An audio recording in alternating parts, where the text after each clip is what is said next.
Hey, Internet world, this is Amy Dickinson Campbell. It's January 19th, one day before the inauguration of Joe Biden, and I am following up with some things that I know and some things that have just hit me, and I really kind of want to give you an encouraging word. All right, first encouraging word: God is not a man who should be mocked. So if he said it, he means it, and it will come to pass. So let me just explain something. Um, I have been following pretty much everything that's going on in the background with the election cycle, because there was a lot that happened that shouldn't have happened. Our elected officials who work for us, either one, chose to abuse their authority, or two, they chose to abdicate their authority. And either way, we don't pay them to do that. When Nancy Pelosi was pulling all that crap, trying to impeach, going over to the Pentagon, overstepping her bounds, ripping up Trump's speeches, that's abuse of authority. Because she didn't have any standing for any of it. None of it. And then there's Mike Pence, who abdicated his authority. Same with Mitch McConnell, who abdicated their authority.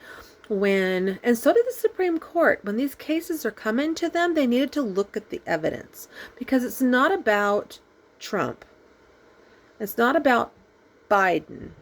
It's about me, the voter, me, the citizen, and then the other 330 million of me. You know, whether we voted for Biden or voted for Trump doesn't matter, or voted for somebody else, it doesn't matter.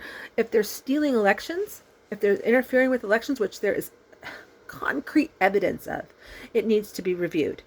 It needs to be addressed, and then go from there. And they did not do that. And we don't pay them to not do that.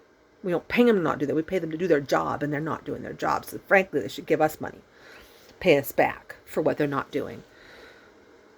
Now, here's the other side. That being said, I have read a book called The Trump Prophecies, and it was written by a man named Mark Taylor, and he's a retired firefighter who got a word in 2011 that Trump was going to be president. So he wrote this book a long time ago. And for those of you who want to know what it looks like this. Of course, this will be backwards to you. But I'm pretty sure you can just order it on Amazon or wherever you need to order it from. I bought it from there. And so, anyway, he writes in there about Trump being president. He writes in there about,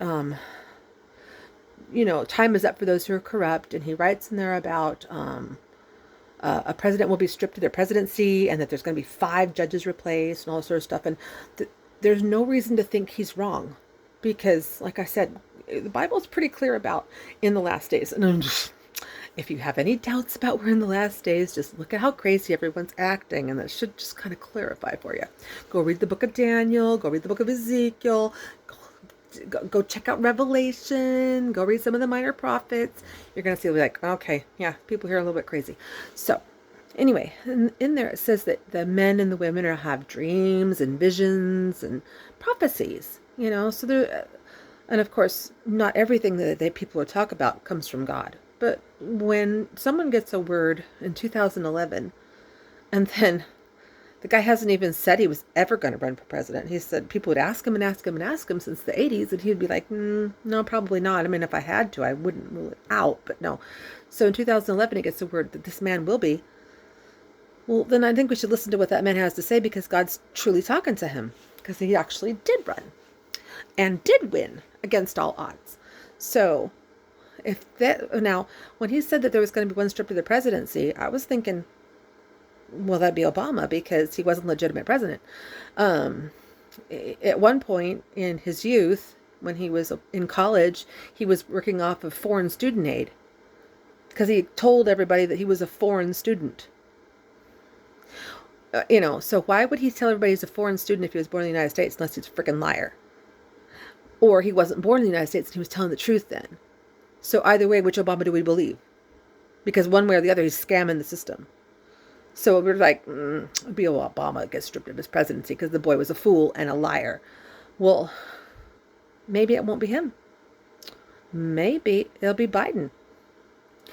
because Trump's going to do 2 terms. Well, and think about it seriously. If the Supreme Court had done their job, if Mike Pence had done his job, then we wouldn't be in this position right now. And so when they didn't do their jobs, it put the country in a different position. But it woke a lot of people up. It even scared my mom, and my mom doesn't get scared, and she's not a prepper, and now she's like, I need to get this, need to get this, need to get this. So it even scared her a little bit. So I'm thinking that it was kind of a good thing for the people that were just kind of running along status quo and not preparing. You really should prepare. Get some dried food. Start canning some stuff. If you don't know how to can, or you can't find the lids or whatever, go ahead and buy the dried stuff like beans and rice and start bagging them up in Ziplocs and double bagging them and put them in a safe place. Get some containers that are airtight that the mice can't get into and that kind of stuff.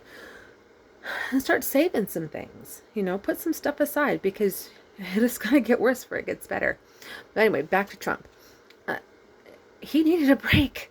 They have been beating him up and beating him up and beating him up and blaming him for things and accusing him of things.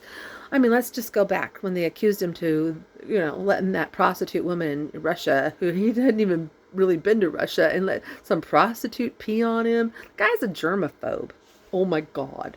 I was like, when I heard that, I'm all, can they at least find something that's in his field of something he would actually do? He's a germaphobe. He wouldn't even allow that. I mean, and they lie and lie and lie, and then low information voters and low hanging fruit be like, oh, he did that. No, he actually didn't do that. And then it comes out, oh, he didn't do that. Duh. Well, and now they're doing it again. They're abusing their positions of authority. The latest thing that Pelosi did was a total attempt to overthrow the executive branch of government. It's total sedition. Going over to the Pentagon, trying to take away his power, throwing impeachment at him. Bullshit, bullshit, bullshit. All this other stuff. That was an attempt to overthrow the executive branch. The legislative branch was an attempt to overthrow the executive branch. You ain't that important, Nancy Pelosi. You are not that cute and not that important, and you need to do something better with your dentures because they keep sliding out your mouth. Anyway, that being said, he gets a break because of all the stuff that happened. He gets to go to Mar-a-Lago for a few weeks and take a break and let the problems all fall on top of Biden, who's an imbecile, who can't put 2 words together without a teleprompter, and even then he screws up the teleprompter. And now this caravan's coming, and he's going to try to let them in. You think the Americans are going to want that? Do you think some of his constituency are going to want that? Because the 75 to 80 million people that voted for Trump don't want it.